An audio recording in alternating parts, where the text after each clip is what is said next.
Vikings with a 1st and 10 at their own 19-yard line. Back to it after the pick six. Cousins. It's brought in left side by Tate. And they work this well upfield across the 45. They got 29 yards that time. 1st and 10 at the 47. A big hitter to start the drive has him up near midfield here for 1st and 10.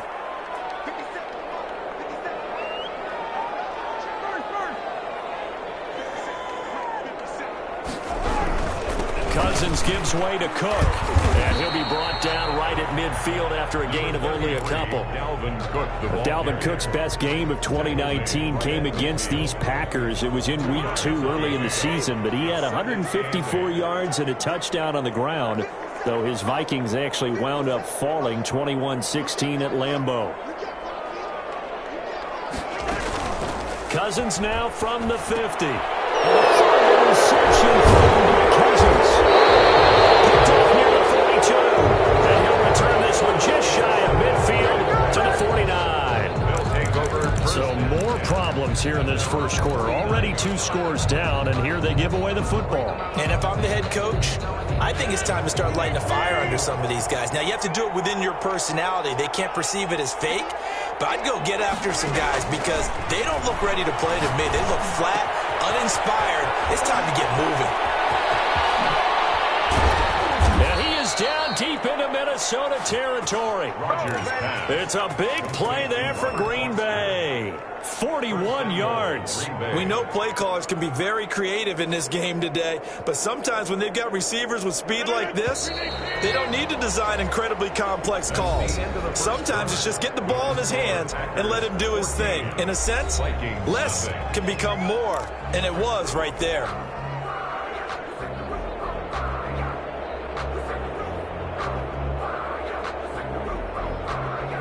Only the Titans converted more red zone opportunities into touchdowns than the Packers last year, and they've got an opportunity here, 1st and goal.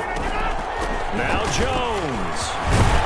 And the Packers are going to have a 1st and goal as some good running there gets him down to about the 2-yard line, knocking on the door. A good run, 8 yards there, and it'll be 2nd and goal. 2nd and goal. Good yardage on 1st down. Now can they punch it in on 2nd and goal?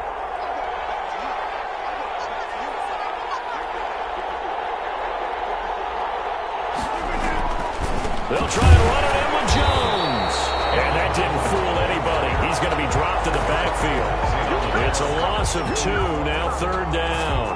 And that's what I'd like to see out of this defense, a little fire, a little toughness. It hasn't been the best first half for them, but they did do a nice job there, forcing a loss on that play. Well, they'd really like to make the short field pay off. We'll see if they can, but this is 3rd and goal. From the gun, it's Rodgers. This Minnesota D up to the task on the 3rd down pass play. I'm going to need some help with this one. How did he miss it? Wide open in the end zone. He's not hurried. He's not hit. And somehow, incomplete? Yeah. What happened? During film study, that's one where he's just going to shake his head and not be able to believe it. 6 points go by the wayside on that one. 17. So they recovered the fumble, but ultimately could not take advantage of the short field. Definitely a lost opportunity right there. I mean, they were in prime position to put 6 on the board. Ended up settling for 3. And that decision to bring it out ends up not being a good one. Cost him about 5 yards as he's tackled at the 20. At their own 20-yard line. Here are the Vikings now to start their next drive. And the interception last time on the opponent's side of the field. Certainly not what they wanted. Those passes intercepted for the 4th time today. Picked off there at 32. And he brings it back to right around the 26-yard line. We haven't even escaped the first half, and he's already thrown 4 picks. And Brandon, back in the good old days, probably back before you were born, if your starter threw 4 in the first half, he might throw 8 or more for the game because they weren't going to pull him out. But nowadays, the patience level isn't quite there. He's going to have to make some real